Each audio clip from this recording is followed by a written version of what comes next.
123편을 제가 한번 4절부터 한번 읽어볼게요. 4절, 안일한 자의 조소와 교만한 자의 멸시가 우리 영혼에 넘치나이다 라고 되어 있어요. 1절에 보면은 하늘에 계시는 주여 내가 눈을 들어 주께 향하나이다 라는 것을 볼 때 우리가 하나님을 막 바라보고 찬양하는 그런 시편인 것 같은데 4절에 보니까 안일한 자의 조소와 교만한 자의 멸시가 우리 영혼에 있다 라고 말씀을 하십니다. 그래서 3절에 보니까 여호와여 우리에게 은혜를 베푸시고 또 은혜를 베푸소서 심한 멸시가 우리에게 넘치나이다 라는 것을 보니까 이 시편 말씀은 사실은 은혜로부터 시작해서 은혜에 감사하는 것이 아니라 내가 당하고 있는 멸시와 또 조롱과 심한 멸시, 조롱, 조소 이런 것들에 은혜를 베푸시기를 바라는 주님의 은혜를 구하며 하는 겁니다. 2절에 상전의 손을 바라보는 종들의 눈같이 여주인의 손을 바라보는 여종의 눈같이 우리의 눈이 여호와 우리 하나님을 바라보며 우리에게 은혜 베풀어 주시기를 기다리나이다 라고 이야기하시면서 이렇게 하나님의 마음을 바랍니다. 근데 그 바라는 마음의 배경에는 안일한 자의 조소와 교만한 자의 멸시가 우리에게 있어서 심한 멸시가 우리에게 있으니 주님께서 은혜를 베푸소서라고 있는데 그 심하게 조롱당하고 조소당하고 멸시당하는 그 상황 가운데 마치 종이 주인에게 바라보는 것 같이 여종이 여주인에게 바라보는 것 같이 주인이시여 나를 도와주시옵소서 내가 이런 상황이 있습니다 라고 바라며 하늘에 계시는 주여 내가 눈을 들어 주께 향하나이다 라는 것을 바라볼 때 그것이 마치 내가 주인을 바라보듯이 내가 여주인을 바라보듯이 하는 마음이다 라는 것이 이 시편에 담긴 말씀의 기본 은혜 입니다. 자,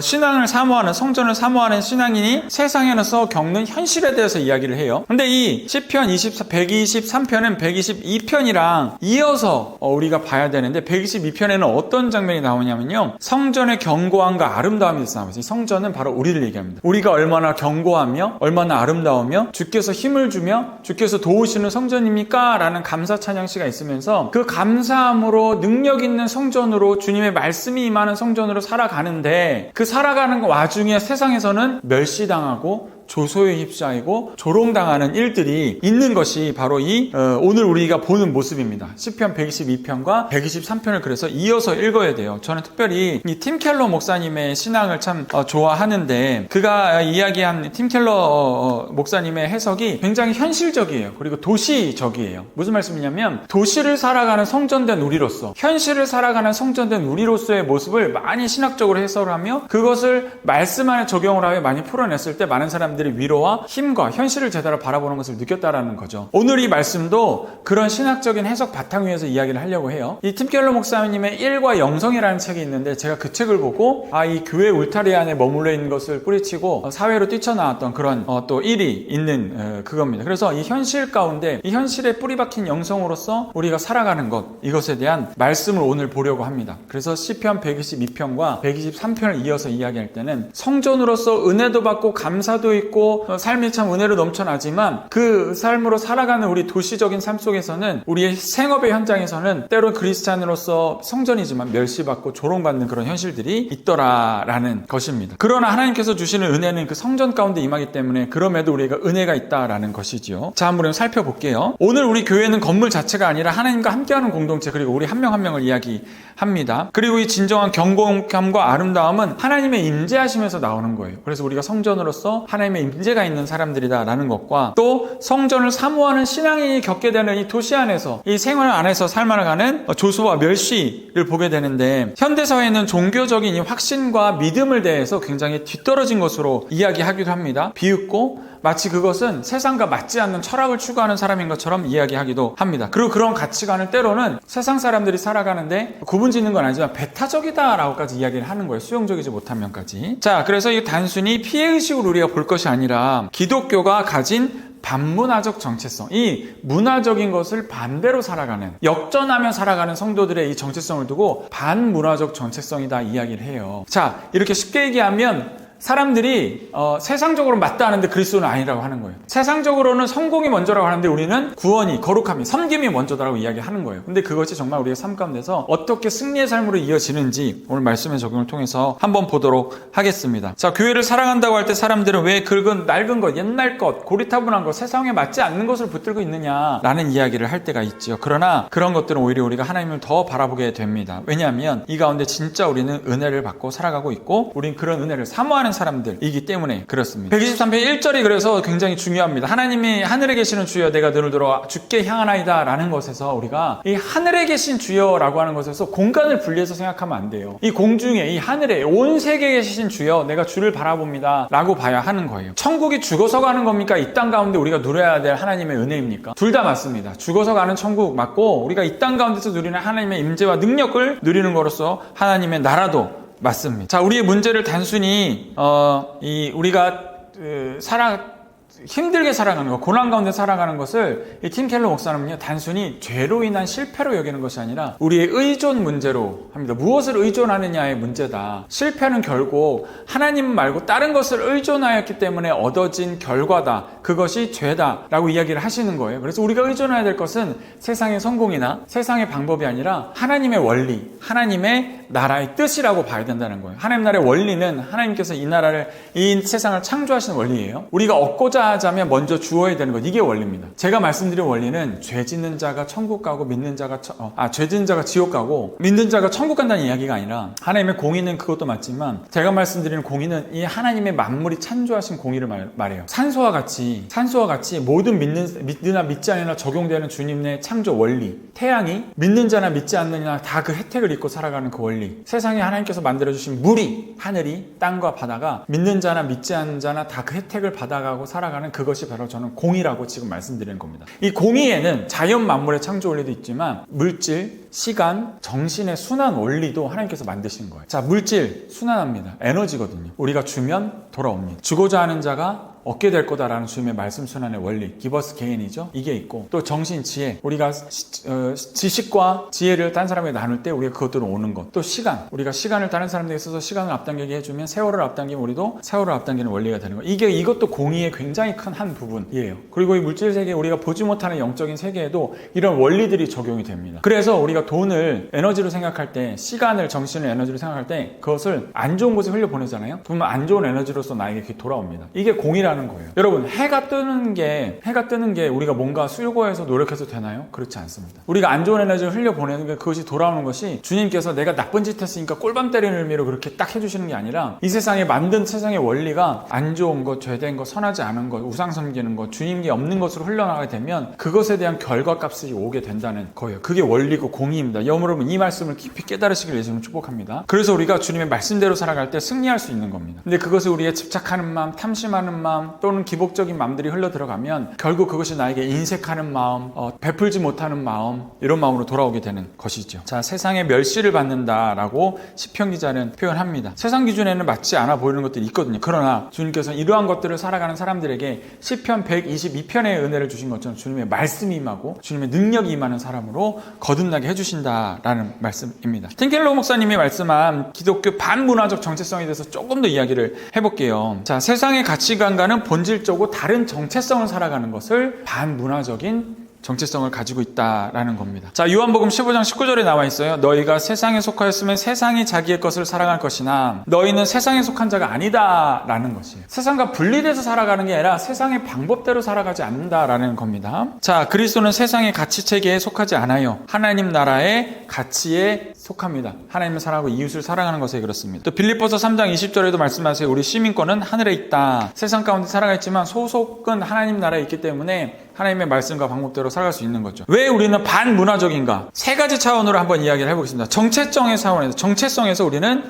현대문화에서는 정체성을요 내 스스로 만들어야 된다고 생각합니다. 공부하고 내 스펙을 다지고 내가 성장하는 것에, 그로서하는 것에 나의 정체성을 찾아가야 된다고 이야기를 해요. 그러나 기독교 문화 안에서의 정체성은 하나님 안에서 주어진다는 거예요. 하나님의 자녀로 살아가는 것, 주님의 성전으로 살아가는 것. 그래서 많은 사람들이 나를 보고 주님의 영광을 드러내는 것, 예수님의 복음을 받아들이는 것이 우리의 정체성인 거예요. 주님께서 주시는 겁니다. 그리스도인의 정체성은. 그래서 세상은 자기를 계속 증명하라고 해요. 네가 어디 학교 나왔니? 어떤 공부를 했니? 어떤 상을 받았니? 어떤 걸 했니? 해서 계속 자기를 증명하라고 합니다. 세상은. 그러나 신자는 내가 아니라 예수님이 드러나는 삶을 살아요. 사랑이 드러나는 삶을 살고 9가지 성령의 열매를 드러나는 사람을 살게 되는 것이 그리스도인의 정체성입니다. 사랑, 희락, 오래 참음, 자비, 양선, 충성, 사유하자 양충은 절제, 온유, 충성, 온유, 절제 이렇게 해서 9가지 성령의 열매의 정체성을 드러나며 살아가는 것이 그리스도의 정체성이에요. 여기에 대학교가 있습니까? 여기에 공부한 게 있나요? 시험 점수가 있나요? 그렇지 않다는 거죠. 이것은 어떻게 발현되냐? 우리가 살아가는 삶의 방식으로 발현이 돼요. 내가 하나님 앞에 헌신하고 있는가? 그걸 하나님의 정체성대로 흘려보내고 있는가? 이웃을 돕고 있는가? 이것이 나의 정체성의 발현인 거예요. 돈을 얼마나 버는지,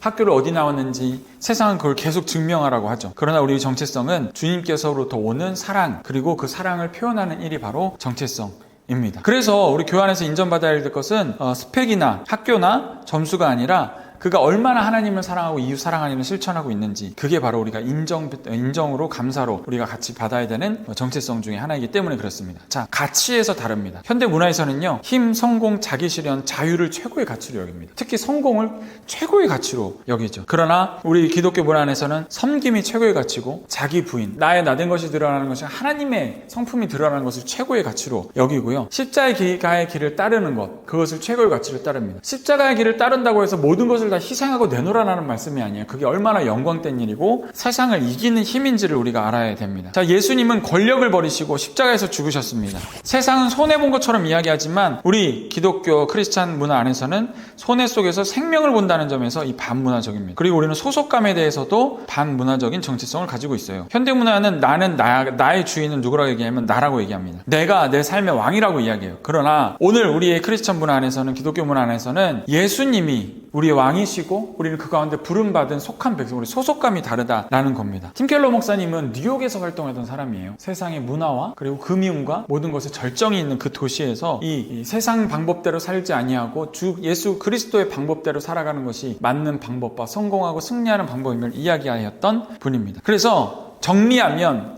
우리는 마치 세상을 싸우며 반대적으로 사는 사람처럼 이야기하는데 그게 아니고, 기독교에는 세상에서 대립적으로 사는 사람이 아니라 대안적인 공동체를 보여주는 대안적인 삶의 방식을 제시하는 사람들이다라는 것이 이 팀 켈러 목사님의 아주 중요한 맥락 중에 하나예요. 반문화적 정체성은 세상과 싸우는 싸움의 사람이 아니라 세상에 줄 수 없는 다른 삶의 방식을 보여주는 것, 세상이 모르는, 세상이 알지 못하는 다른 방식의 삶, 승리의 삶을 보여주는 것, 비즈니스 영역에서도 비즈니스 하는 방법을 바꾸는 것을 보여주는 것이 바로 이것이다 라는 것이죠. 세상은 경쟁하지만 교회는 나눕니다. 함께 농사 짓습니다. 세상은 성공을 말하지만 교회는 섬김을 이야기합니다. 세상은 자기 중심을 이야기하지만 교회는 하나님 중심을 이야기해요. 우리 교회도 마찬가지입니다. 세상적으로 보면 우리가 교회를 많이 돕고 있고 성교를 돕는 것이 마치 성공을 이야기하는 것처럼 보일 수가 있어요. 그렇게 오해받을 수도 있습니다. 그러나 하나님 나라에서는 이것이 하나님이 하셨다라는 것으로 끝나야 된다라는 거죠. 그래야 그것에 미움, 다툼, 시기, 질투가 없어요. 근데 그것을 마치 세상의 가치로 바라보면 그 안에 미움, 다툼, 시기, 질투가 있을 수 있는 거죠. 그러나 이것은 하나님이 하신 것이기 때문에 그런 것이 있게 되는 겁니다. 자, 시편 123편 오만한 자의 멸시, 오늘 현실에 맞게 우리가 풀어내면 세상의 가치와 신자의, 우리 믿는 사람들의 가치가 대립하는 것처럼 보입니다. 시편 기자는 우리가 평안한 자의 멸시와 오만한 자의 조소를 경험한다고 이야기합니다. 여기서 오만한 자는 자기 힘과 지위와 성공을 한 사람이에요. 그 세상에 성공한 사람이 야, 니들이 무슨 성공이냐라고 멸시하는 것을 이야기하는 거죠. 세상 사람도 성공할 수 있습니다. 왜냐하면 돈 버는데 재주가 있으면 성공을 해요. 그거는 공의로운 거예요. 지혜라는 게 그렇고 세상에 펼쳐진 모든 일들이 그렇습니다. 그것은 그 사람이 돈 버는데 지혜를 갖고 있기 때문에 주님을 믿으나 믿지 않으나 돈 벌 수 있는 거예요. 그게 하나님이 만들어 놓은 물질의 원리입니다. 지혜롭게 물질을 다스리고 다른 사람의 니즈에 맞게, 생각에 맞게 무엇을 만들어내고 그걸 팔 재주가 있으면 그것을 발견하면 그 사람은 그렇게 살 수 있는 거예요. 돈을 벌 수가 있는 거예요. 세상이 그렇게 돌아가 있으니까요. 만들어져 있으니까. 그리고 교회를 다니지 않는데 착한 사람이 복 받는 것도 마찬가지입니다. 세상이 만들어놓은 원리가 그렇다는 거예요. 원리가. 선이라는 말이 불교에 있습니다. 선을 쌓는다라는 말이에요. 남을 그냥 도와주고 공이란 베푸는 게 아니라 선을 쌓는다는 거예요. 남을 도와주는 거는 그 사람을 도와주는 것에서 끝나는 게 아니라 선을 쌓는다라는 의미가 있어요. 그럼 그 선이 결국 쌓아져서 그것이 나의 업보를 상쇄시키고 내가 좋은 그 복을 받을 수 있다라는 것이 불교 문화인데, 그 세상에 지혜로웠던 누군가가 그 원리를 발견해서 그렇게 살자라고 했던 거죠. 그래서 믿으나 믿지 않으나 세상에 잘 사는 사람이 있고 못 사는 사람이 있을 수 있다는 거예요. 근데 우리가 기독교인들이 왜 못 삽니까? 라는 질문을 할 때는 거긴 기복적인 마음이 있는, 물질에 집착하는 마음이 있는 것이죠. 그러나 주님께서는 언제나 그것들을 선하게 쓰기를 원하는 마음을 먼저 주기를 원하시기 때문에 우리가 그것에 집착하지 아니하고, 또는 하나님 아버지의 원리 원리와 마음을 잘 깨달아서 또는 주님의 그거 고난을 당할 때는 주님께 뜻을 물어봐야 됩니다. 저도 그런 고난이 있었고 그런 고난을 경험했던 많은 사람들 보면 주님에게 뜻을 묻고 그 뜻을 발견하여 항상 주님의 뜻을 가지고 살아가는 그 사람들로 귀결되어진다라는 겁니다. 그게 거부되면 안 되는 것이죠. 항상 성령 하나님께 답을 구하고 그 답을 알려주시기를 구할 때 우리가 그 답을 얻을 수가 있습니다. 아멘. 그 답은요 매일매일 아침에서 얻어야 되고요 주일에 선포되는 이 말씀 안에서 얻어야 돼요. 그래서 우리가 답을 얻어야 되는 것이 주님의 말씀을 대하는 시간이기 때문에 항상 말씀을 대하기 전에는 질문을 가지고 가야 됩니다. 주님, 오늘 이 주에 이런 사건, 이런 일 어떻게 인도함 받을까요? 하나님 어떻게 우리에게 말씀을 주실까요? 그래서 그날 아침 말씀 그리고 주일 말씀을 그렇게 항상 질문을 가지고 대해야 하는 것입니다. 질문이 없으면 예배가 집중이 안 돼요. 질문이 없으면 말씀이 달지가 않습니다. 그래서 질문을 가지고 만나야 주님의 말씀 앞에 그 무슨 질문에 답을 구할 수 있을까라는 생각으로 갈 수가 있는 겁니다. 말씀을 계속 이어가면 자, 세상의 가치와 신자의 가치는 부딪히는 것처럼 보이지만 언제나 신자의 가치는 대안을 제시한다라는 거예요. 자, 우리 믿는 사람은 긍휼과 은혜를 최고의 가치로 삼습니다. 시편 123편 오늘 본 것에 눈을 들어 주께 향한다라는 것을 바라보면 우리 믿는 사람들은 내 능력을 의지하는 것이 아니라 하나님의 능력을 의지하는 것이 그 긍휼함을 베풀어 주십시오라는 것이죠. 또 나를 통해 하나님의 긍휼이 흘러가는 것, 그것이 바로 하나님께서 원하시는 일입니다. 아까 의존이란 말씀을 드렸는데 내가 어떤 것에 의존하느냐에 따라서 나의 삶의 열매의 결과가 달라지게 됩니다. 물질에 의존하고 집착하게 되면 물질에 대해서 의존하고 집착한 마음이 나에게 들어오는 것이 있고 세상 성공에 의존하고 집착하는 마음이 들어오면 그것에 대해서 찔리고 그것에 대해서 잘못 나아가는 마음이 생기는 겁니다. 그러나 주님께 의존하고 주님의 말씀을 듣기를 우리가 사모한다면 그 삶은 주님의 말씀과 주님의 은혜로 채워지는 우리가 주님을 의존해야 됩니다. 의존의 대상은 믿음의 대상은 오직 주님이시기 때문에 그렇습니다. 세상은 성공과 자기 실현을 최고의 가치로 삼습니다. 그러나 우리는 하나님께로부터 오는 것으로 살아가기를 가장 최고의 가치로 삼는다라는 거예요. 그게 바로 긍휼과 은혜입니다. 우리는 특별히 사업하는 사람들 입니다. 직장 다니시는 분들도 있고 학생도 있으시겠지만 사업가로서 이 성실함, 주님께서 주시는 은혜대로 우리가 사업하는 것이 무엇인가, 반문화적인 아까 말씀드린 정치성을 가지고 우리가 사업을 하는 것이 무엇인가, 직장 생활을 하는 것이 무엇인가, 학생 생활을 하는 것이 무엇인가를 보면 고객을 사랑으로 대하는 것이 바로 반문화적인 우리의 정체성이다 할 수가 있겠습니다. 세상의 원리는 고객을 돈 벌기 위한 수단으로 생각을 합니다. 그래서 그를 사랑하는 것처럼 보여도 결국에는 돈을 벌기 위해서 그를 분석하고 시장을 분석하고 고객을 분석해서 그에게 가장 큰 매출을 끌어낼 수 있도록 상품을 구성하고 그가 큰 돈을 쓰기까지 많은 설계들을 합니다. 처음에는 무료로 알려줬다가 무료로 체험시켰다가 거기에 뭐 1+1으로 다가갔다가 결국에는 그 사람이 그 상품에 의존하게 만들어서 결국에는 장기 구독자까지 이어지게 하는 그런 설계들을 가지고 있는 게 바로 구독 모델이라는 것도 그 중에 하나거든요. 자, 그래서 세상의 원리는 고객을 돈을 벌기 위한 수단으로 해요. 그러나 우리 믿는 자의 원리는 고객을 하나님의 형상을 가진 하나님의 존재로 봅니다. 사랑받아야 될 사람으로 봐요. 구원받을 사람으로 봐요. 나를 통해서 하나님의 사랑이 흘러가야 될 사람으로 보게 되는 겁니다. 제가 1전에 말씀드렸듯이 그 무당이 한 번은 저에게 마케팅 의뢰를 왔었는데 제가 그를 돈벌이 수단으로 봤다면 믿지 않는 사람이었으면 마케팅 했겠죠. 왜냐하면 무당들 돈 엄청 쓰거든요. 그래서 마케팅 한다고. 유튜브에도 돈 많이 쓰고 자기 블로그 쓰는데도 돈 많이 쓰고 돈 많이 씁니다. 그래서 그렇게 됐을 거예요. 와, 좋은 기회다. 그리고 이 무당 마케팅 하나 잘 하면 입소문이 나서 또 잘 될 수도 있겠다. 하나의 시장으로 봤을 거예요. 근데 저는 그것을 그렇게 보지 않고 하나님께서 보내주신 하나님의 사랑을 전해야 될 사람으로 봤기 때문에 그 사람과 미팅을 하여서 누구누구님 내가 마케팅으로 도와드리려고 온 것이 아니라 하나님께서 당신을 사랑한다는 말씀을 전하고 싶어서 저를 보내셨습니다 라는 말씀을 하고 끝! 이었던 것이지요. 같은 마케팅하는 사람들이 들으면 그런 기회를 갖고 싶어하는 사람도 있더라고요. 나 무당 좀 소개시켜줘 이런 사람들도 있어요. 요즘 무당들 마케팅 많이 한다는데 이러면서. 근데 우리 믿는 자의 원리는 그게 원리가 아닙니다. 거래관계가 아니고 우리는 사람을 대할 때 고객을 대할 때 섬김의 대상으로 사랑 전함의 대상으로 볼 수가 있는 거죠. 자, 빌립보서 2장 4절이 이런 말씀의 주제가 되겠습니다.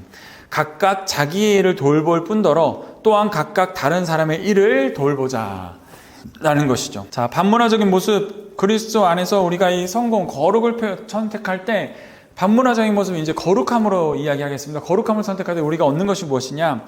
단기적인 이익보다 장기적인 신뢰를 우리는 얻을 수가 있습니다. 제가 지금 하고 있는 사업의 방법이 그래요. 때로는 순진하다고 사람들이 조롱하지만 하나님 나라의 원리이기 때문에 결국은 그 안에 신뢰를 얻을 수 있게 되는 것이죠. 또는 악인을 품는 것, 세상의 원리는 경쟁자를 짓밟고 불편한 사람을 배제하고 나에게 손해를 주는 사람은 제거해버리는 것이 당연합니다. 우리 곽영철 씨가 이야기를 했죠. 어떻게 여태까지 이렇게 또 살아남았느냐. 배신하는 놈, 곽영철. 영화 타짜에 나오는 곽영철. 어떻게 이렇게 살아남냐 그러니까 나한테 속이는 놈 제끼고 뭐 까부는 놈 없애고 안경제비같이로 뭐 나한테 하는 놈 내가 다 없앴다. 그러더니 나만 남았다. 뭐 이런 얘기를 해요. 그게 세상의 방법이라는 거죠. 그러나 우리는 원수를 사랑하고 악인을 품는 마음, 그리고 불의한 이웃을 주님 앞에 돌아오고 까다로운 고객, 심지어 나를 이용하려는 사람도 하나님의 긍휼이 필요한 영혼으로 바라보는 것이 바로 우리의 능력입니다. 이렇게 되면요, 여러분 사업이 됩니다. 이렇게 되면요, 믿을 사람이 되어서 신뢰를 얻게 됩니다. 로마서 12장 21절 말씀입니다. 악에게 지지 말고 선으로 악을 이겨라. 아멘. 불공직한 사람에게도 정직과 선으로 대하고 나를 어렵게 하는 사람에게도 그 사람에게 사랑으로 대하는 거예요. 근데 이 방법이 제가 현실적인 걸 배웠거든요. 그런 사람을 대할 때, 모든 고객을 대할 때 예전에 어떤 분이, 믿는 분이 실천하던 방법이래요. 그 사람을 만나기 전에 그 사람에게 어떤 마음을 품고 가냐면 실제 입으로 되뇌인다고 합니다. 고맙습니다. 미안합니다. 사랑합니다. 이 마음을 내 마음에 한 번씩 외우고 간대요. 그 명함을 보거나 그 사람의 연락처나 만나게 될 시간이 다 가면 내가 먼저 마음에 고맙습니다. 사랑합니다. 고맙습니다. 죄송해요. 고맙습니다. 용서합니다. 사랑합니다. 고맙습니다. 용서합니다. 사랑합니다. 이렇게 마음을 가지고 간대요. 그러니까 그 사람을 대할 때 내 마음이 훨씬 평안해지고 오히려 상황과 분위기가 뒤집어지는 걸 많이 봤다. 역전되는 걸 봤다라는 이야기를 해요. 따라해 보실까요? 고맙습니다. 용서합니다. 사랑합니다. 모든 미팅에 나갈 때 이제 이렇게 되는 거예요. 출근하기 전에. 그리고 요즘 젊은이들 직장 나가서 전화 받는 거 힘들어하는 우리 사회초년생들 너무 많거든요. 제가 옆에서 많이 봤어요. 막 전화 오면은 갑자기 사색이 되고 막 땀을 흘리는, 그리고 위가 딱 꼬여버리는 그런 친구들이 많아요. 근데 한번 꿀팁을 드리자면 그런 전화 받기 전에 항상 이렇게 마음으로 생각하는 거 옆에다 적어놓고 고맙습니다. 용서합니다. 사랑합니다. 또 안 돼. 그러면 얼른 고맙습니다. 사랑합니다. 용서합니다. 고맙습니다. 용서합니다. 사랑합니다. 이걸 말하고선 하는 거예요. 그러면은 그 미팅이 괜찮아질 것 같지 않으세요? 네. 그런 것들이 내 마음에 그 사람을 용서 못하는 마음이, 미워하는 마음이 있기 때문에 그 용서함에 대한 또 내 마음의 감성을 가지고 가는 거예요. 고맙지 않지만 고맙습니다. 용서합니다. 사랑합니다. 요 마음의 에너지를 가지고 가면 그 에너지가, 그 파동이 그에게 싹 전해지는 것이 있습니다. 그래서 많은 사람을 대하고, 또 사업할 때도 마찬가지죠. 미팅하는데 클라이언트가 되게 클라임을 많이 거는데 이 사람을 대하기 힘들 수가 있거든요. 그럼 항상 마음에 하는 겁니다. 고맙습니다. 용서합니다. 사랑합니다. 그러면 다 흘러내리는 숙상으로 가는 게 아니라 그래도 웃으면서 갈 수 있는 그런 힘이 우리에게 생기는 겁니다. 이게 바로 이 거룩의 힘이에요. 구별됨의 힘이고, 이 세상 사람들이 말하면 내가 이 사람을 어떻게 말로 누를까? 어떻게 이길까? 어떻게 이 사람을 내 밑으로 보게 하고 어떻게 내가 갑이 될까? 이거를 설계하고 고민하고 하는 것이 아니라 순수하게 고맙고 용서하고 사랑하는 마음을 가져가는 것이 진짜 그리스도인의 힘이라는 겁니다. 여러분, 이렇게 하면 직장생활도 완전히 달라집니다. 분위기가 달라지게 되는 거예요. 자, 칙필레라는 회사인데 이 회사는요, 치킨버거, 미국에서 되게 유명하고 잘 나가는 그런 회사라고 하죠. 기억나세요? 맞아요. 칙필레인데 칙필레가 이런 경영 마인드를 하고 일하는 것 같다라는 생각이 들어서 좀 찾아봤습니다. 그래서 칙필레를 들어가면요, 회사 소개를 들어가면은 맛있는 음식과 자기네 제품이 먼저 나오는 게 아니라 기업 경영에 대한 이야기를 나와요. Caring for team members. 칙필레는요, 식당인데요, 이 사람들은요 스콜라십 프로그램이 있어요. 그러니까 장학제도가 있어요. 직원들에게 장학제도가 있어서 이들이 공부할 수 있도록 돕는 그런 제도가 있습니다. 그래서 팀 멤버를 향한 장학제도를 먼저 소개하고 있고, 그리고 커뮤니티 임팩트, 이 임팩트라는 게 결국은 선악 영향력으로 표현이 많이 되거든요. 그래서 커뮤니티 임팩트, 어드레싱 로컬 헝거, 그 지역에 굶주리는 사람들, 배고픈 사람들에서 돕는 일을 한다, 이것을 먼저 이야기를 하는 내용을 하고 있더라고요. 그래서 Through the Chick-fil-A Shared Table, 이게 칙필레의 공유 테이블이라는 그런 것을 통해서, 그런 프로그램을 통해서 이 로컬 지역에 오퍼레이트 하는 사람이, 그 운영자가 바로 이 이웃들에게 기부하는, 음식을 기부하는 그런 게 대해서 치킨 수비나 또 이런 쉘터, 그 보호소 이런 데다가 아무 이익 없이 non-profits to feed those in need, 그들의 이 필요만큼 공급하는, 이익 없이, 그래서 이것을 하고 있다고 합니다. 그리고 30밀리언이니까 30만, 3천만, 3억 뭐 몇 번에 이렇게 음식을 만들어서 제공을 했다. 이 칙필레 쉐어드 테이블 프로그램을 이용해서 그렇게 대합니다. 그래서 2200개 칙필레 매장에서, 이 미국과 캐나다의 2200개 매장에서 이 일을 하고 있다고 합니다. 근데 이게 미국과 캐나다에 있는 기업이군요. 그래서 칙필레 경영 시작을 했던 사람이 바로 이 사람, 사람입니다. 파운더인데요. 프렛 캐시라는 사람인데 이 사람이 만들고 여기 보면은 그 나온 게 우리의 운영자는 Close on Sunday인 1946년부터 일요일 쉽니다. 지금 2025년까지 주일은 쉽니다를 실천하고 있어요. 이게 가장 먼저 나와요. 이 CEO를 소개하는 말에 이 사람은 결정을 했는데요. Sunday 1946년에 주일은 닫습니다를 실천하고 결정을 했다고 나오는 거예요. 그래서 이것이 굉장히 손해보는 일이고 경영인으로서 이 레스토랑이 주말에 문을 닫는 거는 굉장히 큰 결단이거든요. 그래서 사람을 향한 경외 그리고 예배 드리는 것을 굉장히 중요한 시책으로 생각을 하고 했다는 거면 이것이 두 가지 의미가 있는데요. 직원들의 안식과 예배 그리고 매장 운영자 들이 예배를 드릴 수 있도록 쉴 수 있도록 그 가족과 시간을 갖을 수 있도록 이것을 실천했다라는 것이 하고 있는 것입니다. 이익을 쫓아서 종일 영업하는 것이 정상이라고 말할 때 이 캐시는 사람이 먼저다라는 신앙적 가치를 따라서 매장을 그렇게 운영했다고요. 그리고 사람 중심의 경영 우리는 이렇게 얘기합니다. 우리는 치킨 사업이 아니라 사람 사업이다 라고까지 이야기를 할 정도로 우리의 치킨 사업은 사람을 섬기기 위한 도구처럼까지 이야기를 하는 거예요. 그래서 그 도구가 훌륭해야 되고 완전히 그 고품질이어야 되기 때문에 그것에 대해서 이야기도 많은 이야기를 하는 거죠. 그래서 피플 비즈니스에 있다라고 이야기하면서 기업이 하나님께서 맡기신 청지기라는 신앙 고백을 한 거예요. 내가 사람들을 섬기기 위해서 하나님께서는 치플레라는 기업을 나에게 맡기셨다라고 생각을 하는 겁니다. 저도 제가 마케팅을 위하여 섬기는 고객들을 위해서 고객을 섬기기 위해서 하나님이 애프터워크 프로젝트라는 직장을 주셨다라고 고백을 합니다. 그래서 회사 이익의 10%를 자선에 기부하고 있습니다. 그리고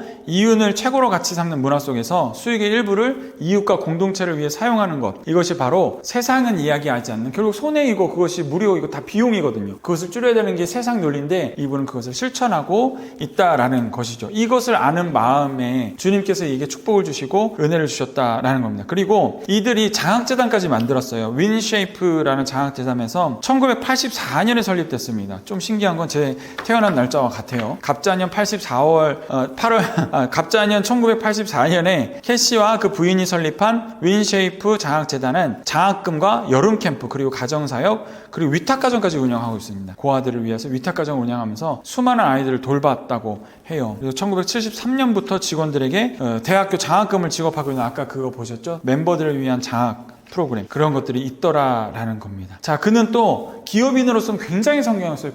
우리나라 말로 하면 맥도날드나 KFC 같은 그런 것이 2200개가 캐나다와 미국에 있는 것이거든요. 근데 그는 주일학교 교사를 50년 넘게 했다고 합니다. 교회 안에서 또 노숙자들을 집으로 초청해서 먹이기도 하고 그런 것들을 실천했던 사람이라는 거예요. 이익보다는 사람을 선택하는 이 신앙의 모습. 왜냐하면 하나님께서 하나님 사랑하고 이웃을 사랑하라고 했거든요. 그래서 하나님을 사랑하는 그 마음으로 사람을 먼저 생각하는 마음으로 주일 휴무를 결단했던 그가 있었고 사랑 중심의 철학. 내가 이윤을 많이 남기는 것보다는 사랑을 나누는 것을 더 이야기했다. 그리고 장학사업을 통해서 사람을 섬겼고 그리고 50년 동안 주일학교 교사를 하시면서 겸손하게 섬긴 제자의 삶을 살았다라는 것입니다. 이런 사랑 사역으로 여러 가지 일들을 많이 한 것이 바로 이 캐시라는 사람이었습니다. 자, 저도 얼마 전에 또 우리나라 우리 선교단체 봉사단체 기구 중에 기아대책이라는 곳에 또 이 소개를 받아서 참석을 하고 거기에 이제 후원도 하고 싶고 하는 마음을 좀 가지고 있고 후원도 실천을 이제 하려고 합니다. 또 보면은 그 여러 가지 단체들이 있고 기독교 단체들이 있는데 여기는 특히나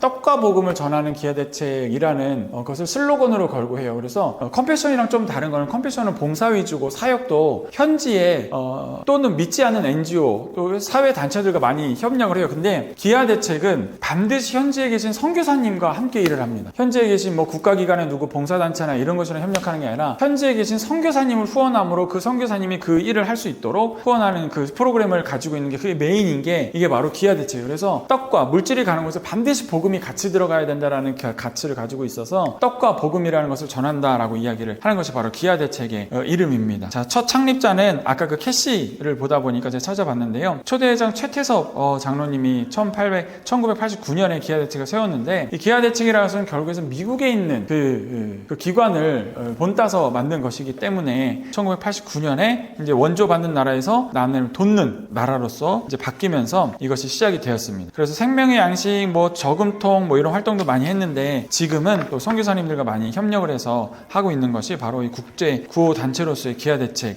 입니다. 최태섭 장로님, 이런 분들이 하나님의 마음을 알고 복음을 전하고 사람을 실천하는 이런 일을 한 거다라는 것이 오늘의 결론입니다. 그래서 처음에 말씀드렸던 반문화적인 것이 우리의 삶의 방식이고 삶의 힘이다라는 것을 다시 단어로 구별하자면 거룩함이 바로 그것이 되겠죠. 그래서 성공이냐 거룩함이냐 따졌을 때 우리는 성공적인 삶을 사는 것이 아니라 거룩을 완성하는 삶을 살 때 우리 거기서 하나님의 능력이 발현하고 또 쓰기를 작정하는 사람에게 주님이 주시는 것처럼 우리가 그렇게 하나님께서 은혜를 베푸신다라는 것이 오늘 이야기의 결론이고 여러분들이 권면드리는 말씀입니다. 자, 그렇게 되었을 때 성전의 아름다움은 이루 말할 수 없었고 견고함은 이루 말할 수가 없었습니다. 하나님과 연합과 평화되어서 평강의 은혜가 흘러넘쳤고요. 그들이 쓸 것 걱정하지 아니하고 얻을 것 걱정하지 아니하고 주님께서 쓰시고 세우시는 공동체가 되었습니다. 경건의 모습을 우리가 생각을 할 때 바로 이 말씀이 저에게 한번 들어온 적이 있습니다. 야고보서 1장 27절 말씀인데요. 우리 한번 읽어보고 오늘 말씀을 정리하도록 하겠습니다. 시작. 하나님 아버지 앞에서 정결하고 더러움이 없는 경건은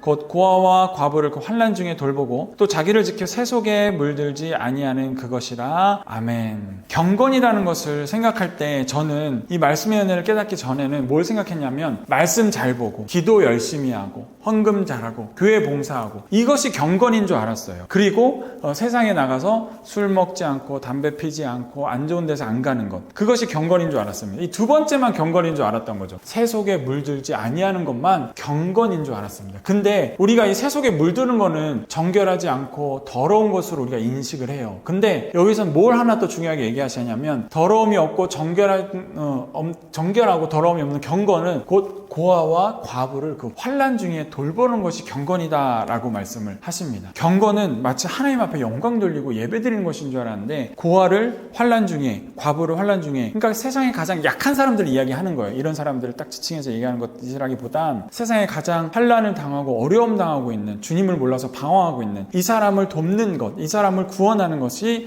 가장 경건이다라는 건데, 이것을 반대로 얘기하면요, 고아와 과부를 그 환난 중에 돌보지 않는 것은요 정결하지 않은 것이고요 더러움이 있는 것이고, 결국 우리가 돕는 것이 우리를 정화시키고 정결하게 한다라는 의미도 논리적으로 연결이 되겠습니다. 그래서 우리의 어려운 사람을, 우리의 이웃을 많이 돌보심으로 정결하고 경건한 우리의 삶을 가져가심으로 그것이 우리의 삶의 은혜가 되어서 주님의 임재가 일어나고 주님의 말씀이 일어나고 주님의 능력이 배가 되시는 저와 여러분 되시기를 예수님으로 축복합니다. 아멘. 기도하겠습니다. 할렐루야. 하나님 감사합니다. 오늘 주께서 주신 이 말씀을 우리 마음에 새깁니다. 주님 아버지, 주님의 세상을 살아갈 때 우리가 선한 에너지와 선한 마음을 가지고 살아가게 하여 주시옵소서. 그리하여 주님께서 만들어 놓으신 원리를 이해하고 따르고 그것에 능력을 힘입어 살아가는 우리들 될 수 있도록 인도하여 주시옵소서. 그것을 바라보는 눈을 허락하시며 감사드리고 그것을 나의 삶으로 살아가게끔 살아가게 하시며 감사드립니다. 이 모든 축복이 우리에게 함께 있기를 바랍니다. 말씀의 은혜가 함께 있기를 소원합니다. 감사드리며 예수님 이름으로 기도드립니다. 아멘.